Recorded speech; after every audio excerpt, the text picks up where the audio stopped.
कर्मण्येवाधिकारस्ते मा फलेषु कदाचन मा कर्मफलहेतुर्भूः मा ते संगोत्स्वकर्मणि. कर्मातच तुझा अधिकार आहे, त्याच्या फलांवर केव्हाही तुझा अधिकार नाही. यास्तव तू कर्मफलाचा हेतू म्हणजे कर्मफलाची इच्छा करून त्या फलाचे निमित्त होऊ नकोस. तसंच कर्म न करण्यातही तुझी आसक्ती न होवो. नहि कश्चित् क्षणमपि जातु तिष्ठत्य कर्मकृत् कार्यते ह्यवशः कर्म सर्वः प्रकृतिजैर्गुणैः. कोणीही कधीच क्षणभर देखील कर्म न करता राहू शकत नाही. कारण प्रकृतीपासून म्हणजे मायेपासून उद्भवलेल्या गुणांनी अधीन अशा सर्वांकडून कर्म करविले जाते. अनन्याश्चिन्तयन्तो माम् ये जनाः पर्युपासते तेषां नित्याभियुक्तानां योगक्षेमं वहाम्यहम्. अनन्य भावाने युक्त होऊन माझे चिंतन करणारे जे लोक माझी सर्व प्रकारे उपासना करतात, त्या सतत योगयुक्त असलेल्या लोकांचा योगक्षेम मीच वाहतो.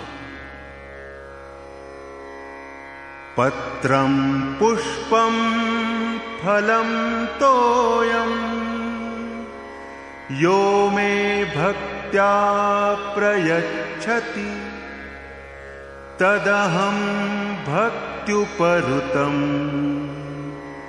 अश्नामि प्रयतात्मनः. जो मला पान, फूल, फल, जल इत्यादी भक्तीनं देतो, त्या संयतचित्त अशा मनुष्याच्या त्या भक्तीच्या उपहाराला मी स्वीकारतो.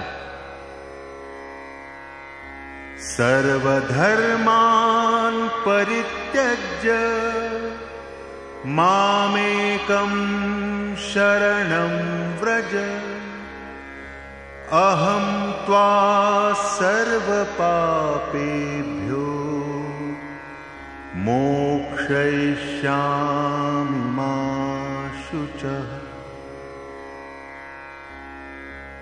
सर्व धर्मांचा परित्याग करून म्हणजे सर्व कर्मांचा संन्यास करून मलाच एकट्याला शरण ये.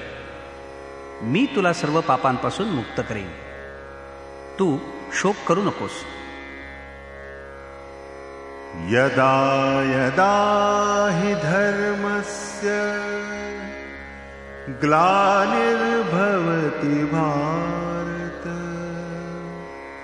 अभ्युत्थानमधर्मस्य तदात्मानं सृजाम्यहम्. हे भरतवंशजा, जेव्हा जेव्हा खरोखर धर्माचा ऱ्हास होतो, अधर्माचा उत्कर्ष होतो, तेव्हा तेव्हा मी स्वतःला उत्पन्न करतो, म्हणजे मायेनं शरीर धारण करून प्रकटतो. यत्र योगेश्वरः कृष्णो यत्र पार्थो धनुर्धरः तत्र श्रीर्विजयो भूतिः ध्रुवा नीतिर्मतिर्मम.